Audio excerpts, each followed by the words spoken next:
Olá,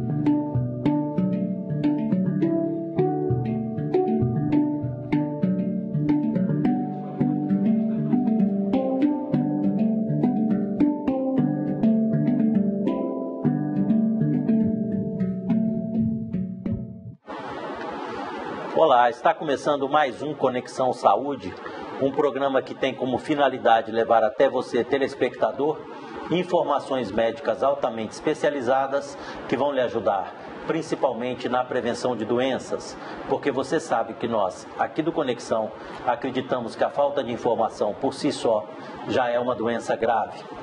Nós vamos conversar nesse bloco com o Dr. Marcelo Cordeiro, infectologista, consultor do Laboratório Sabin, e vai conversar conosco sobre duas novidades que tivemos, que ele vai explicar bem, a respeito do Zika vírus. Então, doutor Marcelo Cordeiro, mais uma vez, seja muito bem-vindo ao programa, tá? Amigo, nós lhe convidamos aqui justamente para a gente conversar sobre isso. Parece que tiveram duas novidades agora recentes. Quais seriam elas? Você pode explicar para os telespectadores? Ambas as descobertas, ambas as pesquisas foram conduzidas aqui no Brasil, em Recife, na Fundação Oswaldo Cruz de Recife.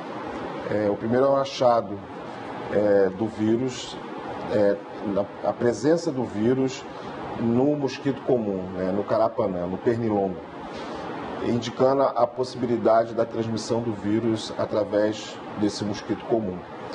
Isso não é ainda uma comprovação de que isso realmente acontece, mas é um forte indício de que isso possa acontecer. Novos estudos serão feitos para avaliar se na ecologia do mosquito, fazer a correlação com os casos, se esse mosquito comum, que é o nosso carapanã, ele pode transmitir o vírus.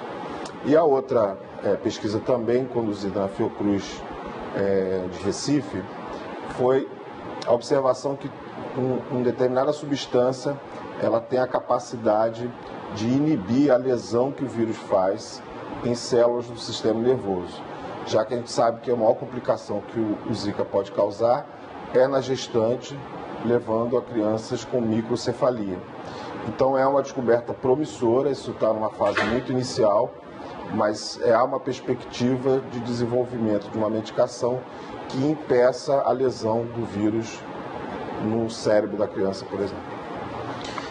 E a gente pode dizer, porque pelo menos quando eu era estudante, não sei você, mas não se falava em Zika vírus, né? É um legado da Copa realmente? Não, ele chegou antes. Chegou antes, né? Ele chegou antes no Brasil e ele veio, ele foi descoberto inicialmente na África, isso na década de 40 do século passado. E o trajeto desses vírus, que todos eles são arbovírus, são transmitidos por insetos, eles seguem uma trajetória muito semelhante, ou seja, eles saem da África, chegam nas Américas, no Caribe, e com isso se espalha inicialmente pela América do Sul e parte da América do Norte. Então não foi um legado da Copa, né? Ele chegou antes. Chegou antes. No ano foi coincidência que depois da Copa começou a aparecer os casos. Um pouco antes já estava sendo detectados microcefalias. Houve uma certa, na verdade, a correlação entre o Zika e a microcefalia foi mais ou menos na Copa que os estudos começaram a ser publicados. Entendi. Vamos lá. E esse pernilongo também pode ser vetor de dengue, de chikungunya, não? Bem, até o momento não há nenhuma evidência que o pernilongo, o carapanã, possa transmitir esses outros dois vírus. Lembrando que o foco da atenção e do cuidado é em relação ao Aedes aegypti, que é o principal vetor desses três vírus. Mas não há nenhum estudo indicando a capacidade do pernilongo comum transmitir o vírus da dengue e o chikungunya. Ok, e também, por enquanto, o Zika só detectou-se a presença, né? Exato. Foi possível observar que o vírus ele vai até a glândula salivar do mosquito. Mas isso não é definitivo, isso é uma evidência de que isso possa acontecer. Mas possivelmente, no futuro próximo, a gente tenha a comprovação ou não dessa capacidade do vírus transmitir o Zika, do mosquito transmitir o Zika. Tem importância saber, a pessoa está lá, com sinais de virose. Tem como saber se é dengue, se é chikungunya, se é zika? Tem exames que se comprovam a doença por esse tipo de vírus, não? É importante separar de acordo com a situação do paciente, né? Então, por exemplo, uma gestante que tenha sintomas de uma arbovirose, sintomas de dengue, que possa ser zika ou chikungunya, esses são casos obrigatórios a gente tentar identificar que vírus que é, porque isso vai implicar num segmento. Então, na rede pública, existem laboratórios que testam para cada um desses vírus. Mas apenas na rede privada que existem hoje exames que você consegue, numa única corrida de exame, você saber se é um dos três. Mas a obrigatoriedade de saber qual vírus, ela recai na gestante e nos eventuais casos graves. Então, os casos de maior gravidade, é imperioso a gente saber que vírus que está acometendo a pessoa. E no caso de zika, o ideal é que esse exame seja coletado em menos de uma semana de sintomas, porque na medida que o tempo vai passando, a positividade do exame vai ficando menor. Então começou a ter sintomas, procurar logo fazer os exames. Não, o principal é ter sintomas como febre, dor no corpo, dor de cabeça, é procurar assistência médica. Ok. Porque já que várias outras doenças podem dar sintomas semelhantes. E aí o profissional de saúde, o médico, vai poder avaliar se aquilo ali pode ser um caso de uma arbovirose, como dengue, chikungunya e zika, ou eventualmente pode ser um quadro de influenza. Existem vários outros vírus que podem causar sintomas semelhantes.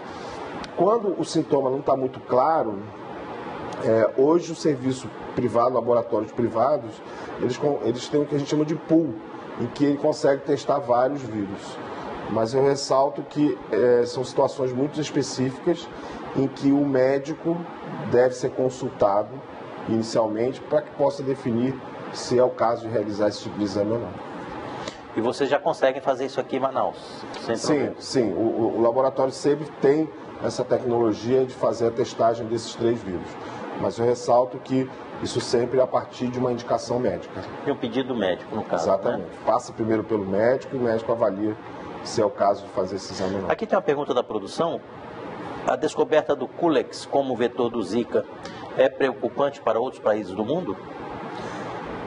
Se comprovar que ele é efetivo nessa transmissão, porque o Culex é um mosquito que tem em Nova York, e ele é transmissor de outros vírus.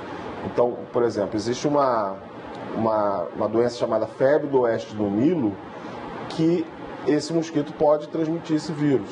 Existe uma outra doença viral que também não tem no Brasil, que é a encefalite japonesa, que o Culex também pode transmitir. Então, não é uma se comprovar, não será uma exclusividade. Vai ser o primeiro vírus transmitido pelo Culex. Mas como ele é muito comum e o Zika é um vírus que está disseminado nas Américas, ele pode, se comprovar, pode sim vir a ser um vetor importante. Mas a gente acredita que até que isso chegue a esse ponto de poder causar transmissão de forma importante, a gente acredita que a vacina já estará disponível até lá. Vamos torcer, né? Vamos torcer. Meu amigo, muito obrigado, Dr. Marcelo Cordeiro, infectologista, consultor do Laboratório SEIB, explicando para a gente aqui as novidades sobre o Zika vírus. Seja sempre bem-vindo aqui, meu amigo. E nós vamos a um rápido intervalo comercial e já voltamos aqui com Conexão Saúde.